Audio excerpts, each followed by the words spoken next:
I am deeply concerned about what went on with Russia, and I think it's important that we all work together, regardless of party or partisanship or anything else. We start acting like patriotic Americans because a foreign power meddled with our election.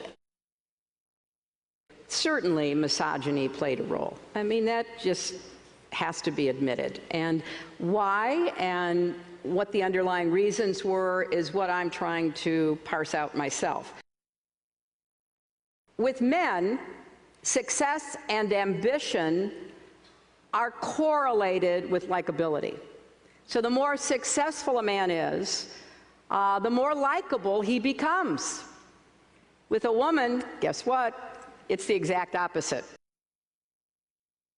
The outside intervention, the combination of the Comey letter on October 28th, WikiLeaks, which played a much bigger role than I think many people understand yet, had the determinative effect.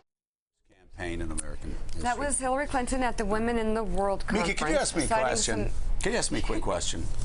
Ask me who my political hero is. Who is your political hero? Because you would probably think it's Ronald Reagan. And I love Ronald Reagan. He's one of the reasons I got involved in politics. But my political hero, my real political hero... Oh, I know where you're going. Margaret Thatcher. 1975. Yeah. She goes into the middle of catty socialist Great Britain. Yeah. And she grabs the Conservative Party by the scruff of its neck. Yeah. And yanks them into a position where they can win in 1979. I still think it's one of the most remarkable political turnarounds of all time.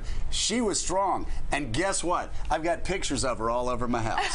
I read her books, and I don't story where she called men vegetables or something? Anyhow. So the famous story is that the waiter came in and said, "What would you like to eat?" She said, "Steak," and said, "Vegetables?" She's with her cabinet. She goes, "They'll have steak too."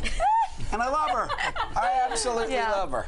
Look, that was Hillary Clinton. It's not about women being strong that repels voters. Yeah, it's... Anyhow, she talked about her own role in the loss. Clinton said there were things I could have done better. So joining us now, Democratic Senator Chris Coons of Delaware. He sits on both the Judiciary and Foreign Relations Committees. Along with us, opinion writer at the Washington Post, George Will. Katty Kane, John Hellman, wherever he is somewhere. I think we have back John with in a us box as well. He's somewhere. in a box somewhere. Keeping him. So, Senator, let's begin with you, Senator. There's so much to talk about today. We haven't talked about Judge Gorsuch yet. Why don't we talk about that first? The Senate goes, quote, nuclear. What's your reaction? I think this was a sad day for the Senate, and each party has a deeply felt sense of grievance. Democrats feel that Judge Merrick Garland was badly mistreated and that 7 months of denial of a hearing or a vote was the equivalent of a partisan filibuster. Republicans are deeply aggrieved that Judge Gorsuch was the subject of a partisan filibuster, and the resolution is that the opportunity for any future filibusters is now gone. So I've read some very thoughtful commentary basically saying both sides have a point. Yeah. I mean, I can't hear anybody talk about, blaming this all on the Republicans without thinking about what Harry Reid did, or I, of course, always go back to Judge Bork. But if both sides have a point, when do we step back from the abyss?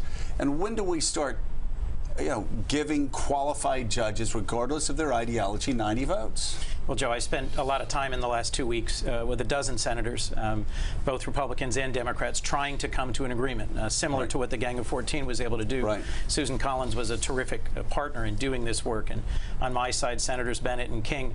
And in the end, we just don't have enough trust at this point for us to be able to get past this point. Right. What I am hopeful we'll see today and over the next couple of weeks is a strong bipartisan commitment to defend the legislative filibuster, the thing that makes the Senate and not the House. So, George Will, what I found so fascinating was you actually had a Democrat like Pat Leahy, who you could tell, an old-line liberal, was generally aggrieved that they had to go the way they went. He actually stuck his neck out a little bit.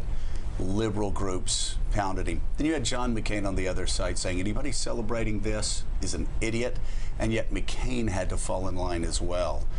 The lines have been drawn. Do you see any possibility of the Senate in the future stepping back? I'll tell you what I think they ought to do. They ought to go back to 1970. That was when Mike Mansfield, a great man and a wonderful majority leader of the Senate, said from now on, when you file for cloture, we're going to just set aside that bill and the Senate can proceed on the two-track system. What that meant was you could have cloture, you could have filibusters, and no one was inconvenienced. The Senate could go on, no one had to stand on the floor and speak all night. What we need to do is spread the pain around again. Make it so that you have to filibuster and the Senate can't move. The Senate's aggrieved, the filibusters are exhausted, there's pressure for compromise. Between 1917, 100 years ago, just as we entered World War I, right, and the filibuster was put in place, the cloture rules, in 1970, there were, I think, 53 cloture petitions filed. Since 1970, there have been 1,700 filed. It's promiscuous, and it's meaningless, and it's frivolous, and it's painless. If you want to get the Senate back to what it was, restore the filibuster as an agonizing adventure. Make them stand up. Sure. Make them talk. That's something Senator Jeff Merkley of Oregon has been advocating for. Right. And he just demonstrated this week exactly how painful it can be. He did a 15-hour filibuster. He held the floor the entire night. It would be something that many members of the Senate would then hesitate to ever invoke cloture or ever prevent what cloture. happened yesterday, aren't we now set on a course? It was lack of partisanship, lack of comity between the two sides that led to yesterday, and yesterday is just going to take us exponentially further in that direction, isn't it? Yes. It was going to get. How do we stop this getting worse? Not just for Supreme Court nominees, but well, one of my very real hopes is that the steps taken by President Trump and the significant challenges facing us in the world will bring us together. The Senate Foreign Relations Committee operates in a fairly bipartisan way and has strong bipartisan leadership. One of the unintended consequences of a Trump presidency may be to make the Senate great again. And in foreign relations, we can and should step up to our constitutional role to insist on a declaration of war, on an authorization of the use of military force, and to help shape strategy, because frankly, there is no clear strategy right now for how we're going to both confront Assad and defeat ISIS. George Will, do you agree with the senator that there has to be an authorization of force moving forward? You talk about things that have changed through the years. That's certainly one of them. I do. The last time the United States declared war was June 5th, 1942. It declared war on Hungary, Romania, and someone else. It was just tidying up the legal niceties of World War II. It is, I don't know if anyone's made this point this morning, but those missiles flew yesterday 100 years to the day that we declared war on Germany. Now that big war started with a small caliber pistol shot in Sarajevo, so big things can happen from these small events. We're counting on the command and control of Russian aircraft and anti-aircraft systems in Syria not to have an accident. To go through life counting on not having an accident is risky. John Heilemann, obviously so much to try to digest from yesterday, whether you talk about the attacks against Syria or you talk about what's going on with Gorsuch, with Nunes.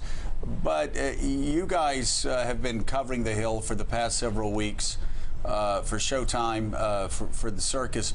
What have you seen up close? What has surprised you? We sit around the table and we talk about this every day. You've actually been in the belly of the beast for the better part of the last month. What are your takeaways on just how divided it is here?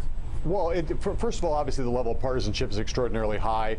There's a level of activity here that is just frantic. Senator Coons and I were just talking about it this week with 3 heads of state in the country, in America, visiting, with the Syria missile strike, with the Gorsuch confirmation, with Nunes, with Bannon's demotion from the NSC. It's got to be easily the most eventful week of the young Trump presidency. But the steady state story throughout the entire time has been Russia. It's been the thing that has hovered over Trump throughout his presidency so far. And so I want to ask Senator Coons about that. I saw him yesterday at the Brookings Institute, right at the moment when the announcement happened that Congressman Nunes was stepping aside as chairman of the House Intel Committee. So I want to ask you, Senator Coons, do you think that the House committee now has any chance, with Nunes out, of regaining its credibility, which had been so badly blown over the last couple of weeks?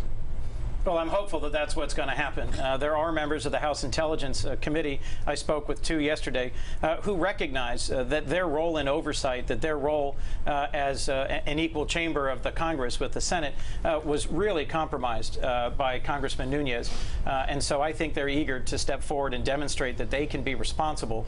I'm encouraged by how the Senate Intelligence Committee is progressing in a bipartisan way. And frankly, you know, many of my colleagues have already called for a newly created independent commission or a special committee. That would take us off track for 6 months while legislation is passed, new staff is put in place, new procedures set up. I think we need to focus on the functioning committee that we have, the Senate Intelligence Committee, that's making progress in this important investigation to get to the bottom of all the allegations about potential coordination between the Trump campaign and Russia in the interference in our last election. And George Will, was it a wise decision for Nunes to step down, at least in the limited role of the Russian investigation? Sure, he'd become the story, and if we're going to make Congress great again, Congress has to demonstrate that it can conduct oversight and investigations. That's a good bit of what Congress does. Yep. And everybody calling for special investigators. I'm sorry, I think of Lawrence Walsh dropping information 2 or 3 days before the 1992 election. People who think that that somehow removes politics from investigations has a very short view of history. Well, they all develop a great white whale syndrome. Right. That they have to get their prey, and it becomes distorting to them. It distorts the entire system, and it's another forfeiture on the part of Congress of its responsibilities. They're clear. And as we close, one bit of news from you, Senator Coons. You and Senator Collins are delivering a letter today to Leader Schumer and McConnell, urging them to preserve the 60-vote threshold for legislation. So we'll be watching for reaction from that. Senator Chris Coons, thank you very much, Senator, as always, for being on the show. And George Will, thank you as well. It's great to have you here. I was saying beforehand, we used to only be able to get you when you talked baseball. This is great. A brave time. I only write about politics to support my baseball habit. Got it. It's worse. We understand. It's worked well. Thanks for checking out MSNBC on YouTube, and make sure you subscribe to stay up to date on the day's biggest stories. And you can click on any of the videos around us to watch more from Morning Joe and MSNBC. Thanks so much for watching.